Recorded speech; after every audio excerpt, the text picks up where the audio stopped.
Hello friends, today we are going to start with the new poem from Tulip series, grade 7, and the name of the poem is Trees. Now this is a poem which is written by Joyce Kilmer, and this poem is basically talk about trees.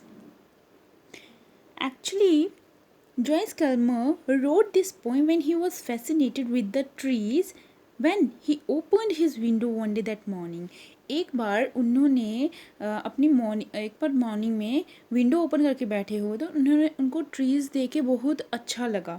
Trees को देख के बहुत अच्छा लगा. He came up with the ideas writing this poem. तो उनको कुछ उन चीज़ों को, उन ट्रीज़ को देख के कुछ आइडिया आया पोइम लिखने के लिए कि पर्सोनिफाइंग अ पर्सन ट्रेट और actions to inanimate object a tree. कि वो एक ट्री जो कि एक ऑब्जेक्ट है उसे पर्सोनिफाइंग करके पोइम में डालेंगे. पर्सोनिफाइंग क्या होता है? आपने जैसे प्रीवियस चैप्टर्स में आपने पढ़ा ही होगा कि अपोस्ट्रॉफी में भी मैंने आपको पढ़ाया था कि पर्सोनिफाई क्या होता है. पर्सोनिफाइंग मीन्स कि जो नॉन लिविंग थिंग को, ऑब्जेक्ट को लिविंग बीइंग की तरह ट्रीट करना. कि एक पेड़ जिसे कि वो एज अ लिविंग बीइंग की तरह ट्रीट करेंगे इन अपनी पोइम में. ठीक है, मीन्स कि अपनी पोइम में लिखना चाहेंगे और वो ऐसे लिखेंगे कि वो एक ट्री नहीं, एक नॉन लिविंग ऑब्जेक्ट से नहीं, मीन्स कि लिविंग थिंग या लिविंग पर्सन से या लिविंग बीइंग से वो बात कर रहे हों. जैसे इस तरह से वो ऐसी पोइम लिखना चाहते थे. Where he found it as a lovely idea, जहाँ पे उनको ये बहुत अच्छा आइडिया मिला पोइम लिखने का. Okay, so let's start the poem. Trees by Joyce Kilmer. I think that I shall never see a poem lovely as a tree. अब यहाँ पे कवि कहते हैं, जो पोइट हैं वो कहते हैं कि मैं समझता हूँ कि मैं कभी नहीं देखूँगा एक ऐसी कविता जो पेड़ों जितनी सुंदर होगी. मुझे लगता है कि मैं कभी ऐसी कविता नहीं देखूँगा कि जो पेड़ की तरह, जितना पेड़ सुंदर होता है इस तरह से सुंदर कोई कविता होगी. Okay. A tree whose hungry mouth is pressed against the earth's sweet flowing breast. ऐसा पेड़ जिसका मुंह, हंग्री हो गया भूखा, माउथ मीन्स मुंह या मुख, जिसका भूखा मुंह इस प्रेस्ड हो गया कि सटा हुआ होना या उसके साथ होना. प्रेस्ड मीन्स साथ होना. एक ऐसा पेड़ जिसका मुख सटा हुआ हो, किसके साथ जुड़ा हुआ हो? धरती के साथ. Against the earth sweet flowing breast, धरती की मधुर लहराती छाती के साथ. ब्रेस्ट मीन्स छाती के साथ. ऐसा मीन्स कि ऐसा पेड़ जिसका भूखा मुख जो है वो सटा हुआ हो, साथ में हो किसके साथ? धरती की, लहराती हुई धरती की छाती के साथ हो. अब यहाँ पे पेड़ को हंग्री माउथ क्यों कहा गया है? वो हंग्री माउथ इसलिए कहा गया है क्योंकि वहाँ पे क्या है कि पेड़ जो है पानी लेते हैं, तो नरिशमेंट के लिए वो क्या करते हैं? पानी चाहिए होता है, जिसे कि उसने हंग्री माउथ की तरह रिप्रेजेंट किया हुआ है कि उसकी जो रूट्स हैं, उसकी जड़ें हैं, वो क्या करती हैं? पानी को पीती हैं, ड्रिंक करती हैं.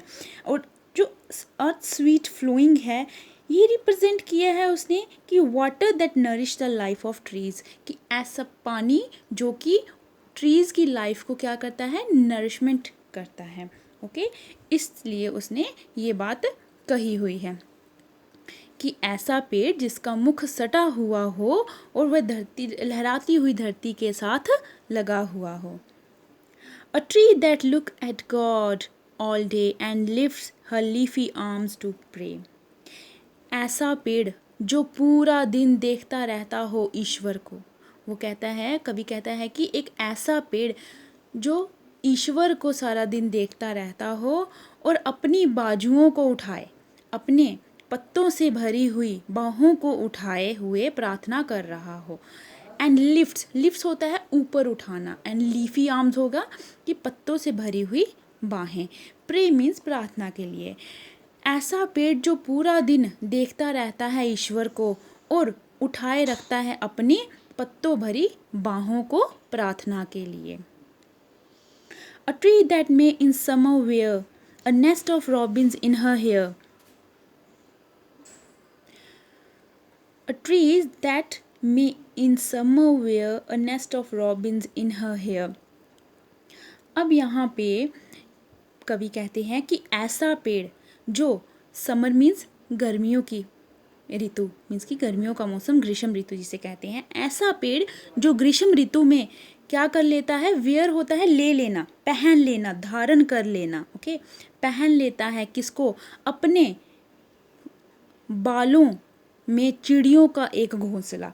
अब बालों में यहाँ पे जो है hair, in her here means कि एक औरत के बालों के साथ इसे कंपेयर किया गया हो, किसको, उनकी शाखाओं को, पेड़ों की शाखाओं को कंपेयर किया है औरत के बालों के साथ, कि ऐसा पेड़ जो ग्रीष्म ऋतु में क्या धारण कर लेता है, रॉबिन्स होते हैं लाल चिड़िया, लाल चिड़िया के घोंसलों को अपनी शाखाओं पर धारण कर लेता है। Okay, upon whose bosom snow has lain, who intimately lives with rain.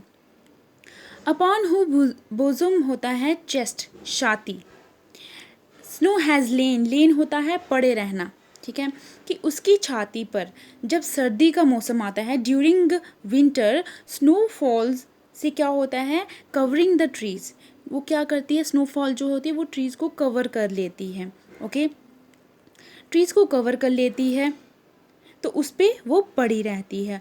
और साथ ही साथ जब वो इंटीमेटली हो गया, एक साथ घुल मिलकर भी बोल सकते हैं या अकेले भी बोल सकते हैं इसे, who intimately live with rain, जो कि बारिश में भी अपने आप को क्या रखता है, अपने आप को बारिश में भी नरिश रखता है, मीन्स कि एक पेड़, ऐसा पेड़ जो अपने ऊपर बर्फ़ की, सर्दियों में बर्फ़ को लेके खड़ा रहता है और बारिश में भी अकेला जूझता रहता है।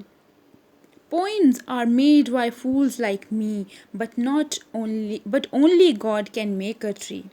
Poems, कविताएं जो कि लिखी जाती हैं मेरे जैसे मूर्ख, फूल्स हो गए मूर्ख व्यक्तियों की तरह, मेरे जैसे, अब यहाँ पे कवि ने अपने आप को मूर्ख व्यक्ति कहा हुआ है, क्यों, वो कह रहा है कि ऐसी कविताएं केवल एक मेरे जैसा मूर्ख व्यक्ति ही लिख सकता है, but only God can make a tree, लेकिन सिर्फ एक ईश्वर ही है जो पेड़ को बना सकता है, okay, it comes from a person product of his creation and imagination, okay, understand that.